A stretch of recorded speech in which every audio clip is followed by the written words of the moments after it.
What would you do if your entire future depended on marrying a complete stranger in just 30 days?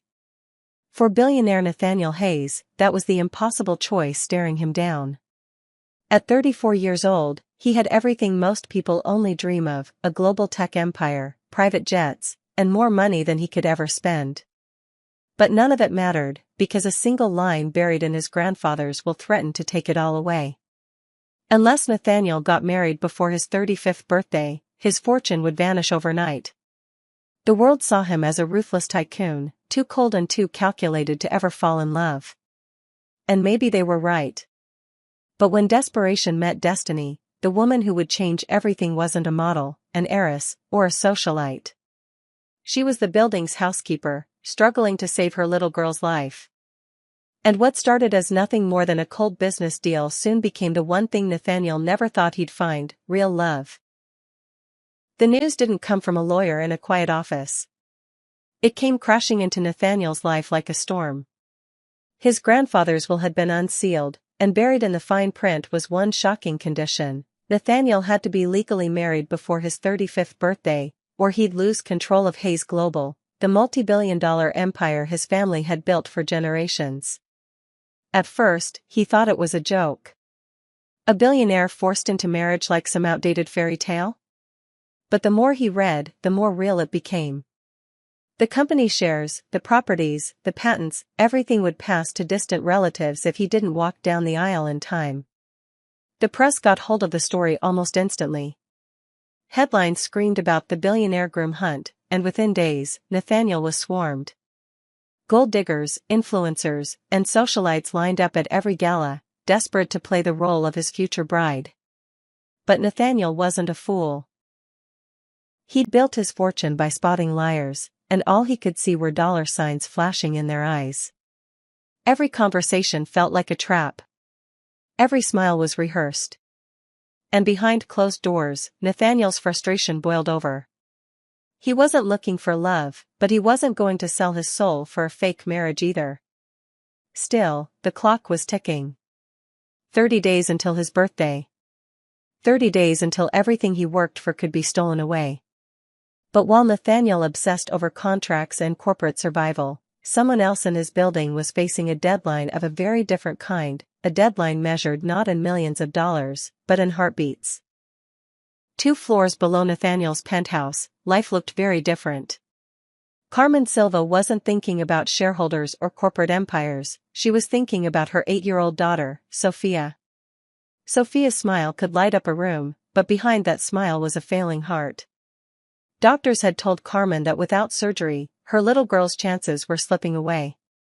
The procedure was urgent, the price tag nearly $200,000. For a billionaire, that was pocket change. For Carmen, who scrubbed marble floors and polished glass in the same building Nathaniel lived in, it was an impossible mountain. She worked double shifts, took on extra apartments, even sold her grandmother's jewelry, but every time she looked at the hospital bills, the numbers only grew. Calls from debt collectors turned into calls from the hospital itself. The doctors were clear: time is running out. One night, after a long shift, Carmen hid in a quiet corner of the service hallway, clutching her phone. She whispered to the hospital administrator, her voice breaking. "Please, just give me more time. I'll find the money. I have to." She thought she was alone, her tears drowned out by the hum of the building's elevators. What she didn't know was that someone had overheard every word, someone who had the power to change her life with a single signature. The next morning, Carmen was polishing the brass railing in the lobby when a voice cut through the silence. "Miss Silva. My office. Now." She froze, her rag still in her hand. It wasn't the building manager. It was Nathaniel Hayes himself, the billionaire who barely acknowledged anyone outside his circle. Heart racing, she followed him into the private elevator, wondering if she had done something wrong. When the doors closed, Nathaniel turned, his expression unreadable. "I heard your call last night." Carmen's stomach dropped. Her private desperation wasn't meant for anyone's ears, let alone his. She braced herself for judgment, but what came next nearly knocked the breath out of her. "I need a wife." You need money. Let's make a deal. Carmen blinked, certain she had misheard. But Nathaniel continued, his tone cold, businesslike, as if he were discussing a merger. We get married. Legally. You play the role of my wife for 6 months. In return, I'll cover your daughter's surgery. Every penny. Plus, a financial safety net to take care of you both afterward. She shook her head, stunned. That's insane. Marriage isn't, it isn't some business transaction. Nathaniel leaned forward, his voice dropping lower. For me, it is. I don't need romance. I need time. And for you, it means saving your little girl's life. The words hit her like a punch. He wasn't wrong.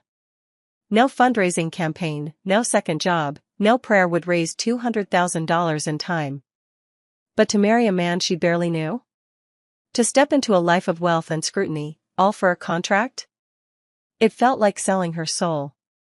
Yet, as she thought of Sophia's fragile heartbeat, Carmen realized she might not have a choice.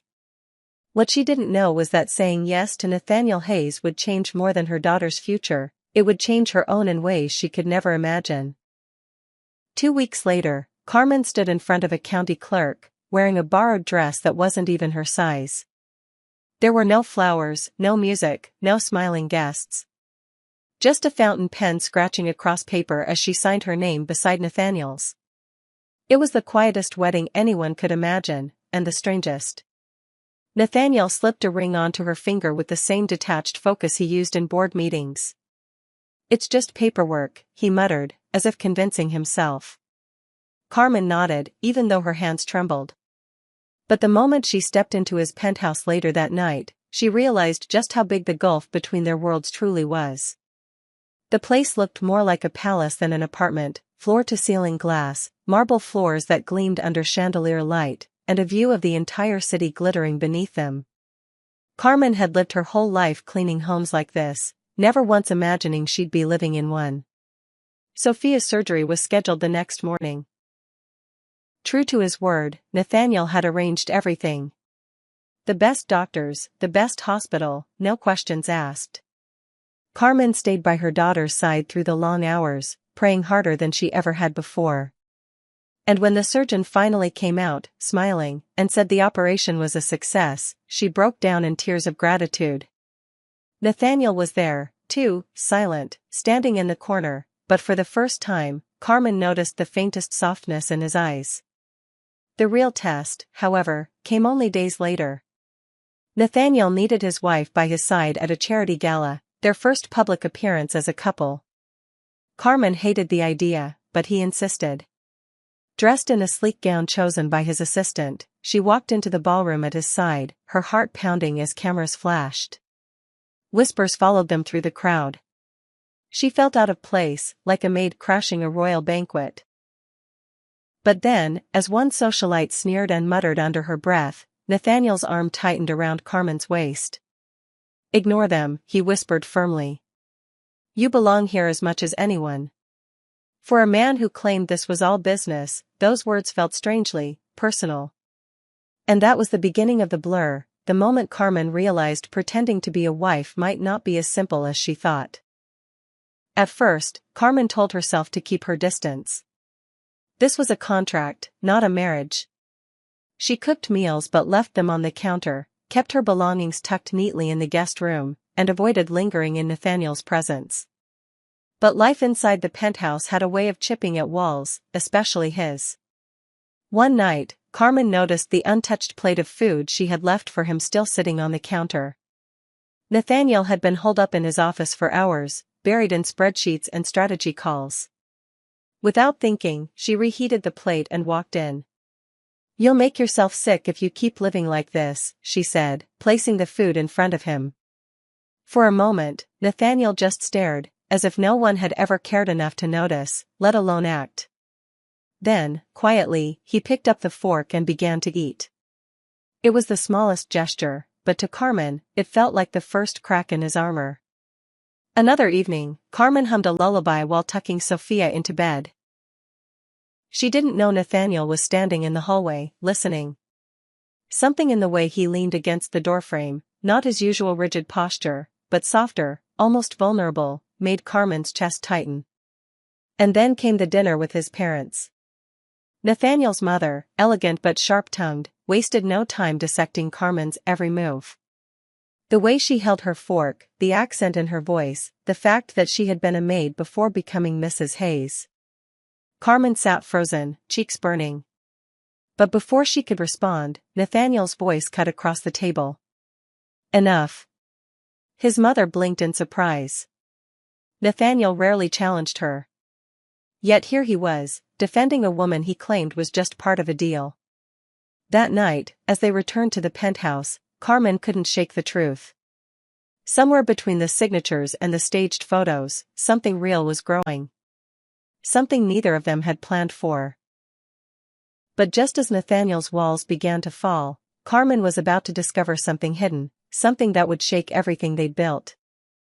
Carmen had grown used to the quiet rhythm of the penthouse, the hum of the city below, the clack of Nathaniel's keyboard behind his office doors, Sophia's laughter echoing down the marble halls. But one night, when Nathaniel was out at a late board meeting, something felt different. She went to leave a stack of folded laundry on his desk when a folder, half buried under papers, caught her eye. Normally she would never pry. But the tab on the folder bore her name. Her pulse quickened as she opened it. Inside were photographs of her. Walking Sophia to school. Working shifts at the hotel. Even sitting at the hospital, head bowed in exhaustion. Page after page detailed her life, her finances, her family history. It wasn't just a background check. It was an investigation. By the time Nathaniel returned home, Carmen was waiting, the folder clenched in her hands. "You knew," she said, her voice trembling. "You've been watching me for years." Nathaniel froze. For the first time since she'd met him, the mask of control slipped. "I didn't mean for you to find that," he said quietly. Carmen's voice rose. "You didn't mean for me to find it? Nathaniel, you invaded my life. You turned my pain into some kind of project. Was any of this real? Or was I just another problem for you to solve?" His jaw tightened, but there was no anger in his eyes, only regret. "The first time I saw you was at the hospital. You were holding Sophia's hand, singing to her, even though you looked like you hadn't slept in days. I couldn't forget it. I wanted to know who you were, but I didn't know how to reach you. When the will came, when I heard your call that night, it felt like fate handing me an excuse. Yes, I used the contract to keep you close. But the feelings I have now." "Don't," Carmen cut him off, her voice breaking. "Don't tell me this is love when it started with lies." For the first time, Nathaniel had no answer. The silence between them was louder than any argument. And as Carmen walked away, clutching the folder to her chest, one question echoed in her mind: had she fallen for the man, or for the illusion he wanted her to see? Carmen couldn't sleep. Every time she closed her eyes, all she saw were those photos, those files, the proof that Nathaniel had been pulling strings long before she ever agreed to his deal. By morning, her chest ached with a truth she didn't want to face: she still loved him, but how could she trust him? She found herself at St. Mark's Chapel, the tiny church near the hospital where she used to light candles during Sophia's surgeries. Kneeling in the pew, she whispered the only prayer she had left: "Show me the difference between love and a lie." That night, she returned to the penthouse, folder in hand. Nathaniel was in his private workshop, the only place he allowed himself to escape the boardroom chaos. He looked up as she entered, his face lined with exhaustion. Carmen set the folder on the table between them. "No more contracts. No more games. If you want me here, if you want Sophia in your life, then tell me the truth. Not the version in some report. The real truth." Nathaniel stared at the folder, then at her, as if deciding whether to lock his heart away one more time or finally set it free. His voice cracked when he spoke. "I don't know how to be loved," he admitted. "Everything I've ever had, the company, the money, even friendships, they came because of power. Not because of me. I thought if I gave you a deal, at least you'd stay. At least I wouldn't lose you before I even had the chance. Carmen's eyes burned with tears. Don't you get it? You didn't need the money. You didn't need the contracts. All you had to do was be honest. For a long moment, neither of them moved. Then, slowly, Nathaniel picked up the folder, ripped it in half, and let the pages scatter like ashes across the floor. No more lies, he said hoarsely. No more contracts. If you'll let me. I want to start again. This time, for real. Carmen's heart pounded. She wanted to believe him. She wanted to fall into his arms and let the weight of all the pain dissolve. But trust wasn't built in a night. She took a deep breath. Then prove it, Nathaniel. Not with money. Not with power. Prove it with time. And for the first time, Nathaniel Hayes, the man who had never waited for anything in his life, nodded. I will. 6 months later, there were no boardroom ultimatums, no lawyers lurking with contracts, no cameras flashing to catch a staged kiss. Instead, there was sunlight streaming through the trees of Central Park, where Carmen walked down a simple white aisle toward Nathaniel, not as part of a bargain, but as a bride. This time, there were flowers. There was music. There was Sophia, skipping ahead of her mother as the flower girl, her cheeks rosy with health after the surgery that had once felt impossible. Nathaniel stood waiting, no longer the untouchable billionaire in a steel gray suit, but a man stripped down to the one thing that mattered, love. When Carmen reached him, he took her hands, and for once, his voice trembled. No contracts, he whispered. No conditions. Just you. Always you. Tears filled Carmen's eyes as she nodded. And no lies. Not money, not power. Just us. The vows were short, but they didn't need to be long. Every promise they made was carved into the life they had already built together, late-night talks in the kitchen, Sophia's laughter echoing through the penthouse halls, the quiet strength of two people who had chosen each other against all odds. When the officiant finally pronounced them husband and wife, Nathaniel kissed Carmen with a tenderness that told the world this wasn't a transaction anymore, it was forever. A year later, they returned to the same spot for a vow renewal. Carmen's hand rested on her growing belly, twins this time, while Sophia held Nathaniel's other hand, giggling. As their family stood beneath the wide sky, Carmen realized something she never thought possible: what began as desperation had become destiny. Because sometimes, the contracts we think will bind us, are the very ones that set us free.